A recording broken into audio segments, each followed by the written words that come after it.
정확한 사이즈를 알고 거기에 맞는 제품을 고르는 게 여러분들의 시간도 많이 아끼시고 혹시나 실수하셔서 잘못된 사이즈를 구매하셔서 막대한 비용이 낭비되는 그런 것들을 막을 수 있으니까 꼭 이 영상을 주위에 많이 널리 알려주시기 바랍니다.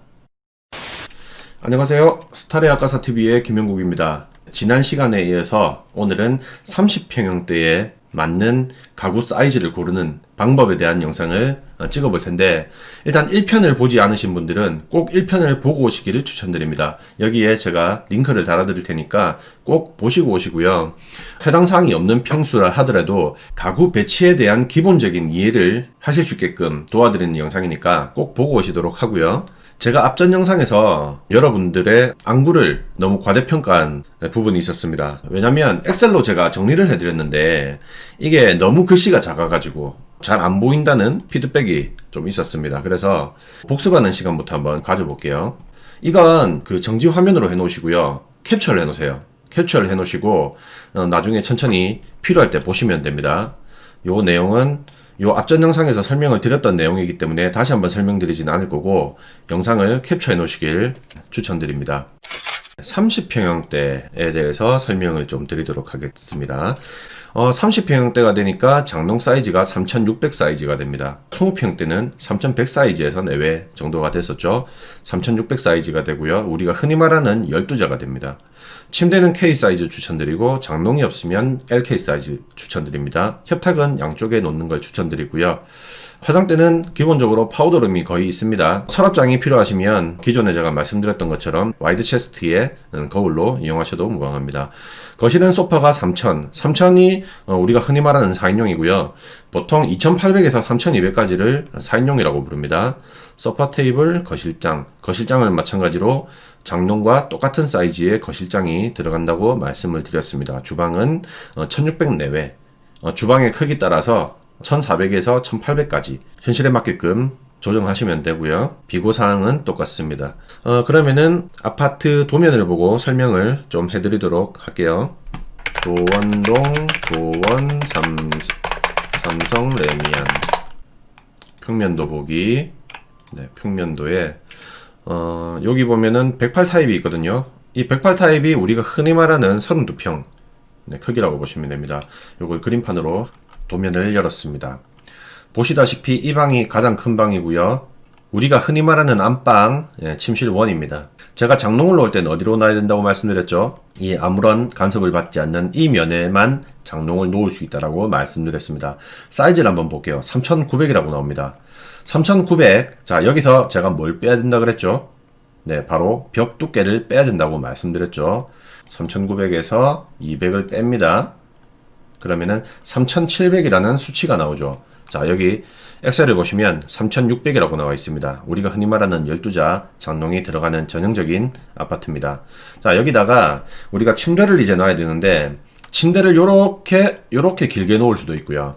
아니면은 요렇게 길게 놓을 수도 있는데 저는 개인적으로는 이렇게 길게 놓으시는 걸 추천드립니다. 왜냐면 이렇게 길게 놓으셨을 때는 헤드보드가 이쪽에 놓이게 되잖아요. 그러면은 일단 창하고 띄어야 되기 때문에 헤드보드가 많이 흔들리게 되고요. 그리고 창을 가려버리기 때문에 빛을 막는 그런 단점도 있습니다. 그렇기 때문에 공간만 된다면 침대를 이렇게 놓으시길 추천드립니다. 그리고 협탁을 양쪽으로 이렇게 놓기를 추천드립니다. 자, 협탁을 두 개를 놓는 이유는 두 가지 이유가 있는데요. 첫 번째, 협탁을 하나만 놨을 때를 한번 가정해보죠. 자, 이렇게 침대가 놓이고요. 협탁을 하나를 놓습니다. 공간이 나오지 않았을 때는. 우리나라는 전 세계에서 거의 유일무이하게 이 장롱이라는 문화가 있어요. 그렇다 보니까 안 그래도 좁아 터진 안방에 이 큰 장롱을 놔야 되다 보니까 침대가 한쪽 구석으로 처박히는 단점이 있습니다. 그렇다 보니까 이렇게 침대가 처박혀 있는데 이렇게 되면 사람이 두 명이 이렇게 누워서 주무신다 보셨을 때 이 안에 있는 분이 활동에 제약이 되게 커요. 새벽에 화장실을 가시거나 하시더라도 이렇게 내려오셔야 됩니다. 사람은 넘어갈 수는 없으니까.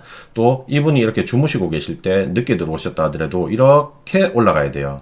그 다음에 두 번째, 이 벽하고 너무 붙어 있기 때문에 냉기와 온기에 굉장히 취약하게 됩니다. 그래서 여름이나 겨울에 굉장히 덥거나 추위를 느끼게 되죠. 그래서 최대한 띄울 수 있는 만큼 띄울 수 있는 게 좋습니다. 그래서 침대를 이렇게 놔주시고 양쪽에 협탁을 이렇게 놔주시면 가장 이상적인 구조가 나옵니다.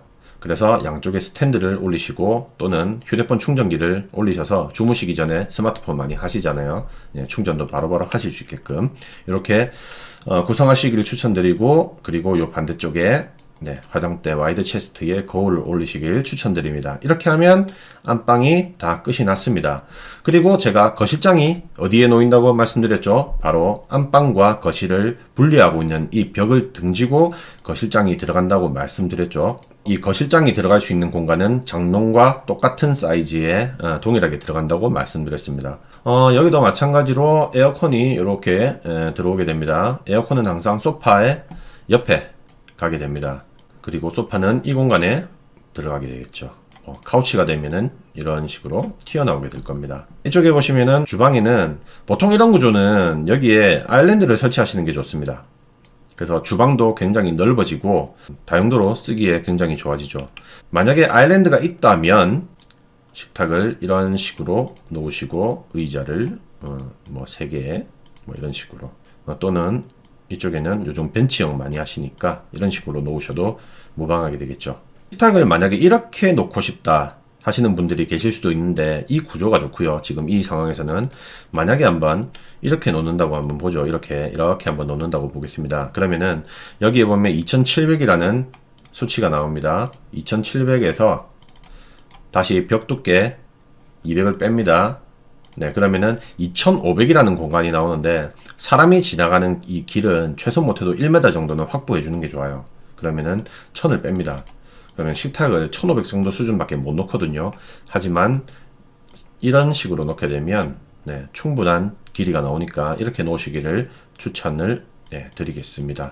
6인용 사이즈 놓으시면 되겠죠. 그리고 침실 2개 있는데 이거는 그냥 놓고 싶은 대로 놓으시면 돼요. 보통 이렇게 들어오면 이쪽에다가 이렇게 침대 놓고요. 그 다음에 이쪽에다가 책장, 책상, 의자 요렇게 보통 놓으십니다. 이쪽 같은 경우에는 이게 붙박이장으로 보이는데 만약에 붙박이장이 있다면 문 열리는 건 항상 생각을 하셔야 됩니다. 그래서 이렇게 침대 놓고 이렇게 책장, 책상 이렇게 놓는다고 한번 가정을 한번 해볼게요. 여기에 3600이라는 수치가 있습니다. 3600 거기에 양쪽 벽 두께를 뺀다고 보고요. 200 그리고 다시 한번 이 붙박이장 넉넉하게 한 700 정도 빼볼게요. 보통 한 650 정도만 빼도 되는데 700 빼보겠습니다. 문을 열 때 500이라고 말씀드렸죠. 붙박이장은 좀 더 작을 수는 있습니다. 일단 넉넉 잡아 500 빼고 해도 2200이 나오기 때문에 이 침대가 놓일 수 있는 공간은 나온다. 그렇게 보시면 되겠습니다. 자, 이 정도로 30평 초반대였죠. 32평이었죠. 아파트에 대해서 한번 알아봤고, 자, 그러면 30평대 후반대는 어떻게 되는지도 한번 보도록 하겠습니다. 방학동의 대상타운 현대 평면도 보기 30평대 후반대 아파트입니다. 마찬가지로 그림판으로 요 정도면은 비교가 되겠죠. 자, 침실 한번 보겠습니다. 3900에 4500. 자, 여기가 큰 방이네요. 그죠?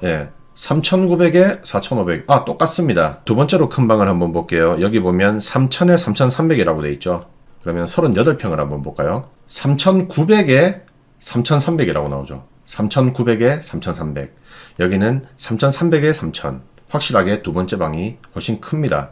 세 번째 방을 한번 볼까요? 32평은 3600에 2700이 나옵니다. 그리고 38평짜리를 한번 보시면 3600에 3300. 확실히 크죠.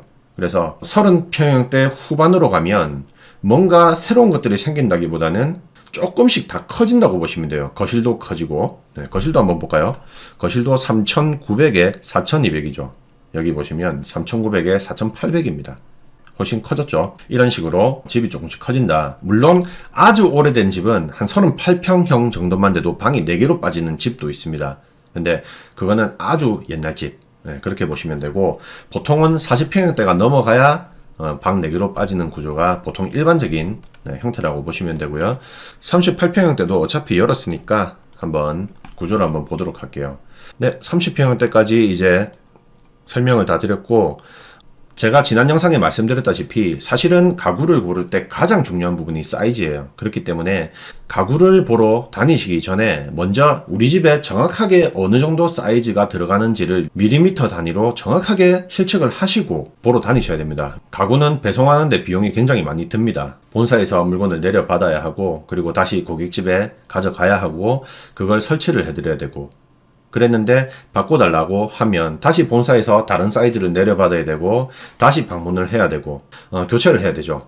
기존에 있는 제품들을 다시 포장을 해야 됩니다. 이미 중고 상품이 되어버렸어요. 그리고 교환품을 다시 설치를 해드리고, 교환한 제품은 다시 수거를 해서 본사로 올려야 됩니다. 그렇기 때문에 굉장히 많은 물류 비용이 들기 때문에 무료로 그냥 쉽게 해주진 않거든요. 막대한 비용을 고객께 청구를 하게 되어 있습니다. 그렇기 때문에 정확한 사이즈를 알고 거기에 맞는 제품을 고르는 게 여러분들의 시간도 많이 아끼시고, 혹시나 실수하셔서 잘못된 사이즈를 구매하셔서 막대한 비용이 낭비되는 그런 것들을 막을 수 있으니까 꼭 이 영상을 주위에 많이 널리 알려주시기 바랍니다. 다음 영상에서는 40평형대인데 방이 3개로 빠졌을 때, 그리고 4개로 빠졌을 때 가구 사이즈를 어떻게 고르는지 알려드리는 영상으로 찾아뵙도록 하겠습니다.